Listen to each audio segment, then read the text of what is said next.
জুলাই আগস্টে আন্দোলন দমনে সংগঠিত মানবতাবিরোধী অপরাধের মামলায় ঢাকা উত্তর সিটির সাবেক মেয়র আতিকুল ইসলামকে কারাগারে পাঠিয়েছেন আন্তর্জাতিক অপরাধ ট্রাইব্যুনাল।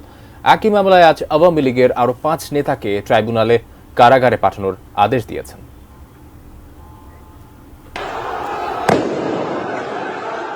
জুলাই আন্দোলনে উত্তাল ছিল রাজধানীর উত্তরা। আন্তর্জাতিক অপরাধ ট্রাইব্যুনালের প্রসিকিউশনের পক্ষের দাবি, এখানে অন্তত ২০০ মানুষ প্রাণ হারিয়েছেন। এসব হত্যাকাণ্ডের দায়ে ঢাকা উত্তর সিটি কর্পোরেশনের সাবেক মেয়র আতিকুল ইসলামকে সোমবার দুপুরে ট্রাইব্যুনালে হাজির করা হয়। অন্য মামলায় তারা জেল হাজতে ছিল, তাদেরকে ট্রাইব্যুনালে হাজির করা হয়েছে এবং তাদেরকে এই মামলায় শোন অ্যারেস্ট দেখিয়ে কারাগারে প্রেরণের নির্দেশ দিয়েছেন ট্রাইব্যুনাল। একই মামলায় আসামি উত্তরা পশ্চিম থানা আওয়ামী লীগের সভাপতি মনোয়ার ইসলাম চৌধুরী রবিন সহ আরও ৫ জন, তাদেরকেও ট্রাইব্যুনালে আনা হয়।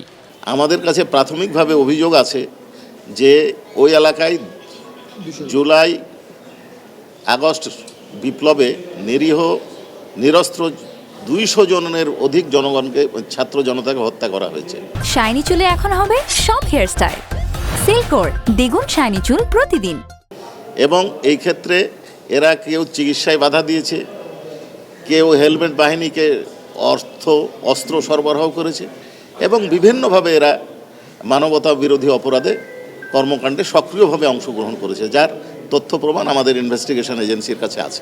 যখন আমরা ইনভেস্টিগেশন রিপোর্ট পর্যালোচনা করবেন চিফ প্রসিকিউটর এবং তার টিম, তারপরে যখন ফর্মাল চার্জ দাখিল করব তখন সুনির্দিষ্ট অভিযোগ এবং সব বিষয় আপনারা জানতে পারবেন।